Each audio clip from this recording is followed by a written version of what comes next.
David Harrison, un periodista económico británico, clavaba la mirada en el monitor de su computadora, el resplandor azulado de la pantalla proyectando un brillo fantasmal sobre su rostro en la penumbra de su oficina londinense.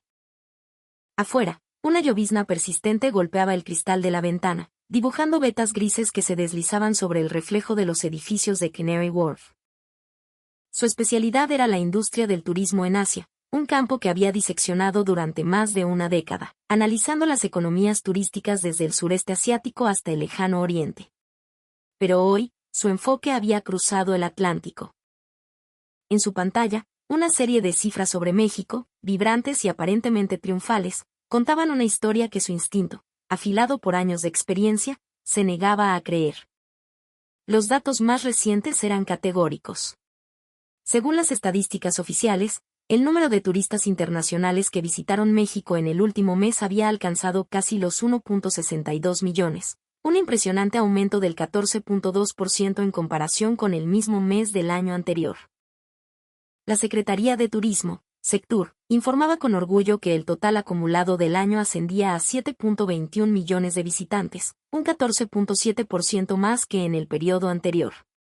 A primera vista, las cifras pintaban un cuadro de recuperación robusta y un futuro prometedor, un paraíso turístico en pleno auge. Sin embargo, la intuición de David, ese sexto sentido que separa a los analistas de los verdaderos periodistas, le susurraba una advertencia, una disonancia que vibraba bajo la superficie pulida de los números. Algo andaba terriblemente mal. Comenzó a excavar, a sumergirse en las capas más profundas de los datos, más allá de los titulares optimistas. Y pronto, los hechos alarmantes comenzaron a emerger, uno tras otro, como grietas que se abrían en una fachada perfecta. El primer indicio fue que, a pesar del celebrado aumento de visitantes, el total acumulado en el primer semestre no alcanzaba ni de lejos los 10 millones. La ambiciosa meta del gobierno mexicano de atraer a 20 millones de turistas al año parecía más una quimera que un objetivo alcanzable. Pero fue al hablar con sus contactos en la industria que la verdadera magnitud del problema se reveló. Sí, David, los cuerpos están llegando, las cabezas están aquí, le había confiado un ejecutivo de una cadena hotelera. Pero sus billeteras se quedan en casa. El gasto promedio ha caído en picada. Vienen por estancias más cortas, se atienen a los paquetes todo incluido y rara vez se aventuran. La calidad de la visita, la profundidad de la experiencia, eso no está mejorando. Al contrario. David abrió otra ventana en su monitor, una que mostraba un análisis comparativo del flujo turístico entre México y su vecino del norte, Estados Unidos. Los datos eran abrumadores. Mientras que aproximadamente 3.22 millones de estadounidenses habían viajado a México en un periodo comparable, el número de mexicanos que visitaron Estados Unidos en ese mismo lapso fue de 8.82 millones. La diferencia era de casi el triple. Geográficamente, eran vecinos, con lazos culturales y económicos profundamente entrelazados. ¿Por qué existía una brecha tan monumental en el turismo recreativo, especialmente cuando México ofrecía un tipo de cambio mucho más favorable? El poder adquisitivo por sí solo no podía explicar esta disparidad abismal. Abrió un informe de una consultora de mercado sobre las razones por las que los turistas estadounidenses, al planificar sus vacaciones internacionales, a menudo preferían otros destinos sobre México. Las palabras clave que aparecían repetidamente eran seguridad, confiabilidad, precios transparentes y servicios de alta calidad. Por otro lado, al buscar evaluaciones sobre la experiencia turística en México, se topaba con el léxico opuesto: estafas, precios inflados para extranjeros, inseguridad y falta de transparencia. Entonces encontró el dato que lo decidió todo. Una encuesta reciente indicaba que solo el 48.6% de los estadounidenses que habían visitado México planeaban regresar en los próximos 3 años. La cifra era escalofriante. Significaba que más de la mitad de sus visitantes, su mercado más crucial, no tenían la intención de volver. La lealtad del turista, el pilar de cualquier industria sostenible, se estaba desmoronando. David apagó el monitor. Las cifras ya no eran suficientes. Tenía que ir. Tenía que ver con sus propios ojos, sentir en carne propia la realidad que se escondía detrás de la cortina de estadísticas triunfalistas. Había una verdad en las calles de Cancún, en los cafés de la Ciudad de México, en las miradas de los viajeros, que ninguna hoja de cálculo podría jamás capturar. El viaje de David para desentrañar la paradoja del turismo mexicano estaba a punto de comenzar. Días después, el bochorno húmedo y denso de la Ciudad de México lo golpeó como una pared al salir del Aeropuerto Internacional Benito Juárez. El aire estaba cargado con una sinfonía caótica, el rugido de los motores, los gritos de los taxistas no oficiales ofreciendo sus servicios con una insistencia depredadora, el aroma penetrante de los tacos de canasta y el humo de los autobuses. Se dirigió con paso firme a la zona de taxis autorizados, su experiencia advirtiéndole de los peligros que acechaban a los recién llegados. Tras registrarse en su hotel en la arbolada Colonia Condesa, un oasis de calma en medio del frenesí urbano, comenzó su investigación de inmediato. Su primera parada fue una oficina de la Secretaría de Turismo.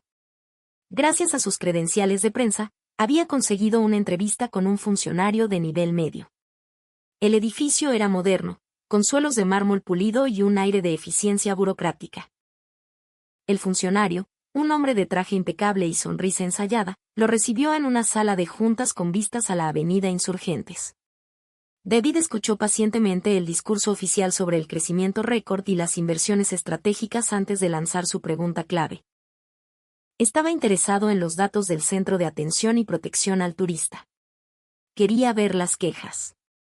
El funcionario titubeó, su sonrisa se tensó ligeramente. Tras una breve llamada, un asistente trajo una carpeta. Los números que contenía eran más impactantes de lo que David había imaginado. El número de quejas formales presentadas por turistas había aumentado en un 71.1% en comparación con el año anterior. Un aumento del 71.1%. Es una cifra alarmante, ¿no le parece?, preguntó David, manteniendo un tono neutro. El hombre carraspeó, ajustándose el nudo de la corbata. Sí, bueno. Es algo que estamos monitoreando de cerca, respondió con un tono que pretendía ser tranquilizador. Pero lo que es crucial aquí es entender el contexto, la composición de esas quejas. Estoy de acuerdo, dijo David, inclinándose hacia adelante. ¿Podría darme el desglose? El funcionario suspiró, como si revelara un secreto incómodo. El problema principal, o más bien, el dato más relevante, es el origen. Ya o total de las quejas, un abrumador 92.9% provienen de turistas extranjeros. En contraste, las quejas de turistas nacionales representan apenas el 7.1%. Ahí estaba. La verdad desnuda en forma de estadística. Para David, no era una coincidencia ni una anomalía. Era la prueba irrefutable de un sistema de dos niveles, una evidencia de que los visitantes extranjeros estaban recibiendo un trato marcadamente diferente, y peor, que los viajeros mexicanos. Era la cuantificación de la hostilidad. Profundizó en los detalles. Los tipos de queja más comunes eran, en primer lugar, los problemas relacionados con las compras y servicios, seguido de cerca por las disputas con los medios de transporte, especialmente los taxis. Los reportes describían un patrón de conducta deprimente y consistente, cobros exorbitantes, taxímetros que casualmente no funcionaban, rutas innecesariamente largas y una opacidad total en los precios, que parecían fluctuar según el acento del cliente. ¿Y cuáles son las nacionalidades que más se quejan?, continuó David. La mayoría proviene de Estados Unidos y Canadá, que constituyen la mayor parte de nuestro mercado. Después, tenemos quejas de Europa y, en menor medida, de Sudamérica. De Japón y otros países asiáticos también recibimos. Pero su número total de visitantes ha disminuido considerablemente en los últimos años, por lo que no son estadísticamente significativos. Cada respuesta confirmaba la hipótesis que David había formulado en su oficina de Londres. La erosión de la confianza no era un problema secundario, era el problema central. No se trataba de incidentes aislados, sino de una cultura de abuso que se había normalizado. Esa noche, en la soledad de su habitación de hotel, mientras el eco lejano de las sirenas puntuaba la noche de la ciudad, David organizó sus notas. El problema del turismo mexicano no era una simple cuestión de mal servicio o de unas cuantas manzanas podridas. Era algo más profundo, una mentalidad arraigada en ciertos sectores de la industria que veían al turista no como un huésped, sino como una fuente de ingresos temporal y explotable, una billetera andante a la que había que exprimir al máximo antes de que se fuera para siempre. Al día siguiente, decidido a ponerle un rostro humano a las frías estadísticas, David se citó en un café de la colonia Roma con Sarah, una joven de California con la que había contactado a través de un foro de viajes en línea. La encontró sentada junto a la ventana, revolviendo un café con leche con una expresión de desilusión que no encajaba con la vibrante escena callejera que se desarrollaba afuera. Para serte sincera, comenzó Sarah sin rodeos, no creo que vuelva. Y es una lástima, porque realmente quería que me encantara este lugar. Su historia era un eco doloroso de los datos que David había visto. Aterricé hace 3 días en el aeropuerto de Cancún. Fui directamente a la parada de taxis oficiales, pensando que era la opción más segura. Pero en cuanto nos alejamos de la terminal, el conductor comenzó a dar vueltas sin sentido. Yo tenía Google Maps abierto en mi teléfono. Así que me di cuenta de inmediato. Le dije que estaba tomando el camino largo, y él solo sonrió y dijo, es más rápido, señorita, menos tráfico. Al final, un viaje que según las tarifas debería haber costado unos $50 terminó en más de 120. Me sentí tan impotente. ¿Lo denunció a la policía turística?, preguntó David. Sarah negó con la cabeza, una risa amarga escapándose de sus labios. Con la barrera del idioma, sin pruebas contundentes más que mi palabra contra la suya. Simplemente me di por vencida. Pagué para evitar más problemas. Pero eso sí, lo publiqué todo en mi Instagram y en 3 foros de viajes. Mi consejo para todos fue claro. Cuidado con los taxis en México. Te ven la cara de gringo y te estafan. David continuó su ronda de entrevistas, y cada conversación añadía una nueva capa a la misma narrativa sombría. Se reunió con Mako, un empresario canadiense de mediana edad, quien le contó su experiencia en un restaurante de la Quinta Avenida en Playa del Carmen. El menú mostraba el platillo de mariscada por, digamos, $30. Un precio razonable. Pero cuando llegó la cuenta, el total era de casi 55. Cuando le pregunté al mesero, me dijo con toda naturalidad que incluía el servicio, los impuestos y el cubierto. No había ninguna mención de eso en el menú ni cuando ordenamos. Fue una extorsión descarada. Al recopilar estos testimonios, David identificó un patrón común, un modus operandi que se repetía una y otra vez, la explotación de la vulnerabilidad del extranjero. La barrera del idioma, el desconocimiento de las costumbres locales, la condición de ser un visitante temporal que probablemente no volvería para presentar una queja formal. Todos estos factores se convertían en oportunidades para los operadores deshonestos. Para profundizar aún más, David voló a Cancún, el epicentro del turismo masivo en México. Al llegar, lo primero que hizo fue buscar los resultados de las encuestas de satisfacción turística más recientes de la región. Los hallazgos eran paradójicos. La satisfacción general con las playas y el clima obtenía una puntuación alta, superando los 4 puntos sobre 5. Sin embargo, la calificación específica sobre la relación calidad-precio y la confianza en los proveedores de servicios se desplomaba a un alarmante 2.93, una cifra extraordinariamente baja. Visitó las oficinas de una asociación local de turismo y solicitó los datos sobre denuncias por precios abusivos o estafas en los últimos 5 años. El número oficial era de 155 casos. David sabía que esa era solo la punta del iceberg. Por cada turista que se tomaba la molestia de navegar por la burocracia para presentar una queja formal, había docenas, quizás cientos, que simplemente se resignaban, se iban con un mal sabor de boca y compartían su experiencia negativa con su círculo de amigos y en las redes sociales. ¿Por qué se permite que esta situación persista?, preguntó a un gerente de la asociación. Es complicado, respondió el hombre, visiblemente incómodo. Muchos son operadores pequeños, vendedores ambulantes, taxistas independientes. Es difícil regularlos a todos.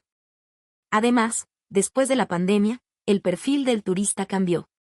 Pasamos de grandes grupos organizados con guías a un turismo mucho más individual. Y eso ha hecho que los problemas sean más visibles. La explicación no convenció a David.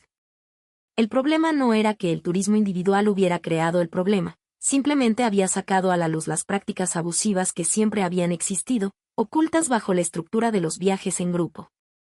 De vuelta en la Ciudad de México, David decidió enfocar su siguiente fase de investigación en un grupo demográfico específico, los mexicano-americanos. Se encontró con Diego, un joven ingeniero de Los Ángeles, en un café de Coyoacán, cerca de la Casa Azul de Frida Kahlo. Diego visitaba México cada año para ver a su familia en un pueblo de Michoacán, pero siempre pasaba unos días en la capital. Es una sensación extraña, ¿sabes?, le dijo Diego, mirando la animada plaza. Hablo español perfectamente, entiendo la cultura, pero en las zonas turísticas, en el momento en que notan mi acento, algo cambia. El interruptor se activa. Dejo de ser un paisano y me convierto en un cliente, en una cartera con patas. Sientes la hostilidad, no una hostilidad agresiva, sino una transaccional, fría. Te están calculando constantemente. Su experiencia era quizás la más reveladora de todas. Si incluso alguien con raíces y fluidez en el idioma se sentía así, ¿qué podía esperar un turista que no hablara una palabra de español? Las palabras de Diego representaban una barrera psicológica que David comprendía profundamente. Viajar, una actividad intrínsecamente personal y de ocio, se ve fundamentalmente comprometida por la ansiedad de ser potencialmente engañado o visto con recelo. El placer se evapora cuando uno tiene que estar constantemente en guardia. Más tarde, a través de una videollamada, habló con John, un viajero estadounidense experimentado de unos 50 años. Solía ir a México 2 o 3 veces al año, explicó John desde su casa en Texas. Era cercano, la comida era fantástica, era un escape fácil. Pero no he ido en los últimos 3 años. ¿Cuál fue el motivo del cambio?, preguntó David. Un par de cosas. El ambiente general de seguridad es una. Pero lo que realmente me desanimó fue escuchar historia tras historia de amigos a los que estafaron. Taxis que los llevaron por el camino largo, restaurantes que les inflaron la cuenta. Vendedores que les cobraron el triple. Cuando escuchas eso una y otra vez, se te quitan las ganas. Si voy a gastar mi dinero en unas vacaciones, quiero sentirme relajado y seguro. Ahora voy a Costa Rica o a veces simplemente exploro parques nacionales aquí en Estados Unidos. Honestamente, ya no necesito ir a México. Esa frase, ya no necesito ir a México, resonó en la mente de David con la fuerza de una sentencia. Esa era la crisis existencial que enfrentaba el turismo mexicano. Una vez es suficiente. Ya lo vi. Cuando esa percepción se generaliza, la base de clientes recurrentes se desvanece, y la industria se ve condenada a un declive lento pero inexorable. David recordó la estadística. Solo el 48.6% de los visitantes estadounidenses planeaban regresar. Y otra cifra aún más alarmante, de los que sí regresaban, menos del 50% lo había hecho más de 4 veces. Los superfans, la base de cualquier destino exitoso, eran una especie en peligro de extinción. A través de estas entrevistas, las razones de la evasión se volvieron dolorosamente claras.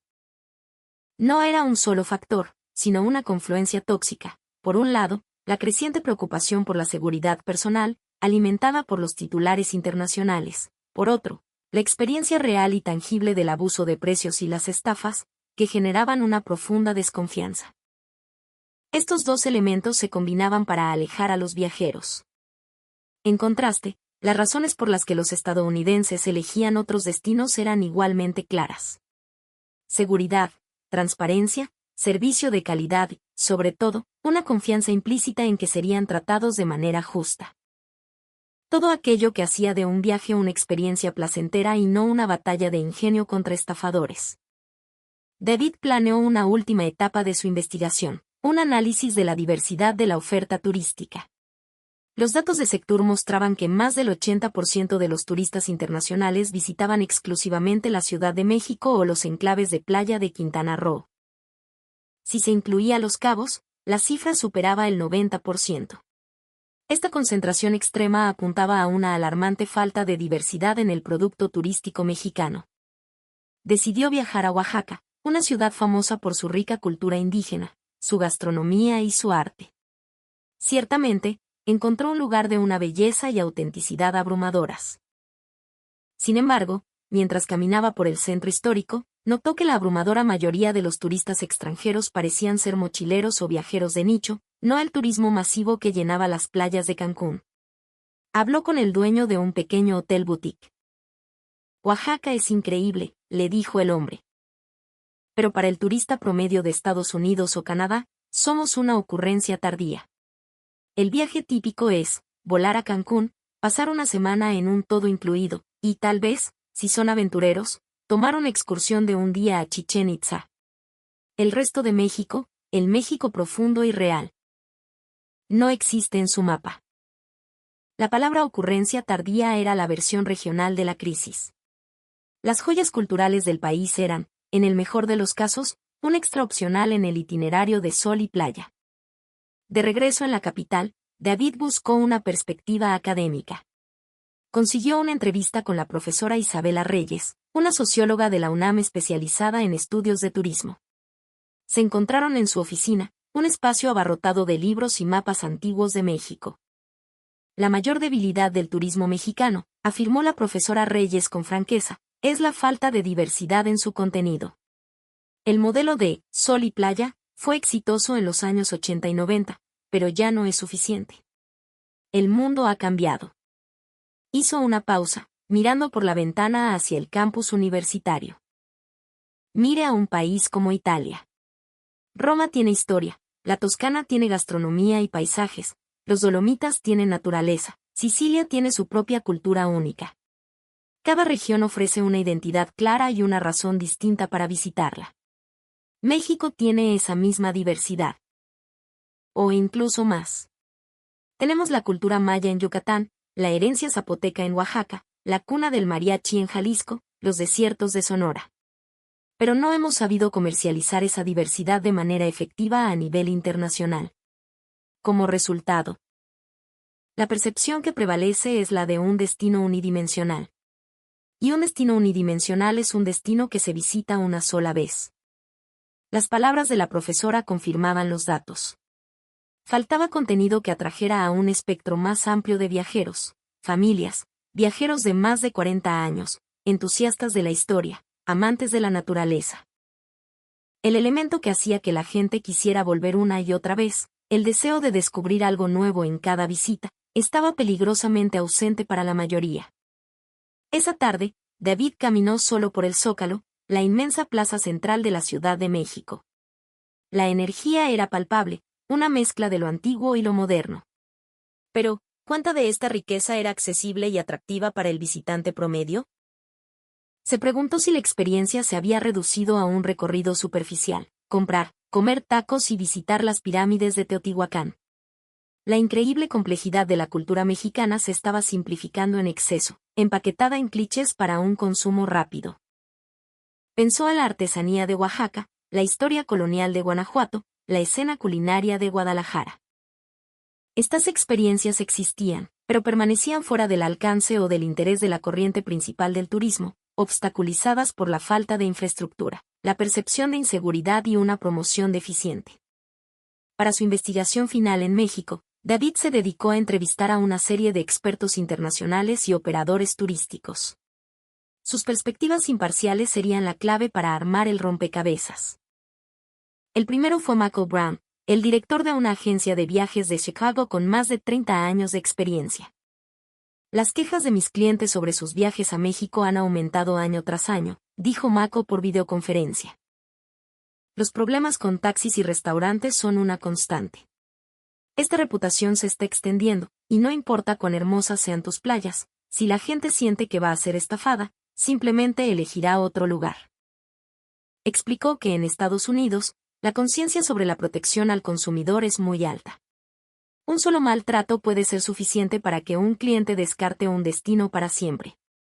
El turismo se basa en la confianza, concluyó Michael. Y una vez que la pierdes, es increíblemente difícil recuperarla. Luego habló con Sophie Dubois, una investigadora francesa de un instituto de turismo europeo. El dato de que el 92.9% de las quejas provienen de extranjeros es impactante, dijo Sophie, sus ojos muy abiertos. Una disparidad tan extrema no indica problemas individuales, sino un problema estructural. Sugiere un entorno en el que los extranjeros son sistemáticamente más vulnerables al maltrato. Comentó que en los destinos turísticos consolidados de Europa, las prácticas como los precios diferenciados o el trato discriminatorio están fuertemente reguladas. Todos entienden que engañar a un turista es un suicidio a largo plazo para toda la industria. Su siguiente entrevista fue con Ronald Chen, un popular bloguero de viajes australiano con cientos de miles de seguidores. Yo mismo lo experimenté, relató Ronald. Un taxi del aeropuerto de Cancún al hotel me costó el doble de la tarifa establecida, con el pretexto de una tarifa nocturna que no existía. En contraste, una semana después en Tokio, el taxista no solo usó el taxímetro, sino que se disculpó por el tráfico y me dio un pequeño descuento. Entre los viajeros australianos que consideran destinos internacionales, la elección entre México y, digamos, el sudeste asiático, a menudo se reduce a una simple pregunta: ¿dónde me sentiré más seguro y respetado? La respuesta, lamentablemente, rara vez es México. Estas conversaciones pintaron un cuadro desolador del prestigio internacional de México. Y la evaluación no era injusta, se basaba en experiencias reales y datos concretos. Cerca del final de su estancia, David se centró en un último y crucial aspecto: el poder de las redes sociales. En la era digital, la experiencia de un solo turista ya no es un evento aislado. Se comparte instantáneamente con el mundo, influyendo en las decisiones de miles, a veces millones, de viajeros potenciales. Una mala experiencia en la era de TripAdvisor, YouTube y TikTok tiene un efecto multiplicador devastador. Recordó los viejos tiempos, cuando un turista insatisfecho simplemente se lo contaba a algunos amigos a su regreso. Ahora, el viajero puede publicar fotos, videos y reseñas negativas desde su teléfono mientras el incidente todavía está ocurriendo. Encontró una publicación particularmente viral, un video de un popular youtuber estadounidense titulado "Me estafaron en Cancún". El video detallaba un clásico timo de alquiler de motos acuáticas y tenía más de 2 millones de reproducciones. El apartado de comentarios era un torrente de indignación y de historias similares de otros viajeros. Gracias por la advertencia. Acabo de cancelar mi viaje a México. Me pasó lo mismo en un restaurante. Nunca más. Por eso prefiero ir a Costa Rica o a Europa. Es más caro, pero es seguro y no tienes que lidiar con esto. David investigó la respuesta oficial a esta crisis de imagen. Descubrió que, efectivamente, se habían hecho esfuerzos. La creación de la policía turística, la mejora de la señalización multilingüe, las líneas de atención telefónica. Las iniciativas existían. Visitó una comisaría de la policía turística en la zona rosa de la Ciudad de México. Un oficial le explicó con entusiasmo sus actividades: patrullas 24 horas, mediación en disputas, mano dura con los vendedores agresivos. ¿Y qué resultados concretos han obtenido?, preguntó David. El oficial vaciló, su discurso perdió algo de su ímpetu. Estamos viendo mejoras, dijo, aunque con poca convicción. Pero, siendo sincero, no es suficiente. Los estafadores cambian sus tácticas, y es imposible prevenir todos los incidentes. Era la admisión honesta de una dura realidad: las medidas eran reactivas, no preventivas. Eran un parche sobre una herida que necesitaba una cirugía profunda. La comparación con el éxito de otros destinos era inevitable. ¿Por qué países como Japón o incluso Tailandia, a pesar de sus propias complejidades, disfrutaban de una reputación de hospitalidad y seguridad? David contactó en línea al profesor Tanaka, un experto en turismo de la Universidad de Tokio. El éxito de la industria turística japonesa se basa en el concepto de omotenashi, explicó el profesor. No es solo un servicio de alta calidad, es una filosofía cultural profundamente arraigada de anticipar las necesidades del huésped y tratarlo con el máximo respeto y honestidad. Continuó: estoy seguro de que en México hay innumerables personas que ofrecen una hospitalidad maravillosa y genuina. El problema es que las acciones de una minoría deshonesta terminan dañando la imagen de todo el país. Y en la era de las redes sociales, las noticias negativas viajan a una velocidad abrumadora. El profesor Tanaka concluyó con una observación que resonó profundamente en David. Engañar a un turista por un beneficio a corto plazo es, a la larga, cortarse la rama en la que uno mismo está sentado. Es una lección que nuestra industria aprendió hace mucho tiempo. De regreso en Londres, David Harrison se sentó en un café con vistas al Támesis, el cielo plomizo reflejándose en las aguas turbias del río. Estaba escribiendo el artículo que resumiría su investigación en México. En su mente, las imágenes se arremolinaban, el caos vibrante de la Ciudad de México, la belleza artificial de Cancún, y sobre todo, las voces de los turistas, llenas de una mezcla de asombro y decepción. La verdad oculta tras las estadísticas, la realidad que presenció en el terreno y las evaluaciones francas de todo el mundo convergían en una conclusión única e inequívoca: la esencia del turismo es la confianza. Comenzó a escribir el último párrafo de su artículo. Lo que México necesita no son más hoteles de lujo ni campañas de marketing más llamativas. Lo que necesita es una reforma fundamental de su mentalidad, ver al turista no como una fuente de ingresos a corto plazo, sino como un socio a largo plazo. La transparencia en los precios. La equidad en el servicio y, por encima de todo, la honestidad inquebrantable.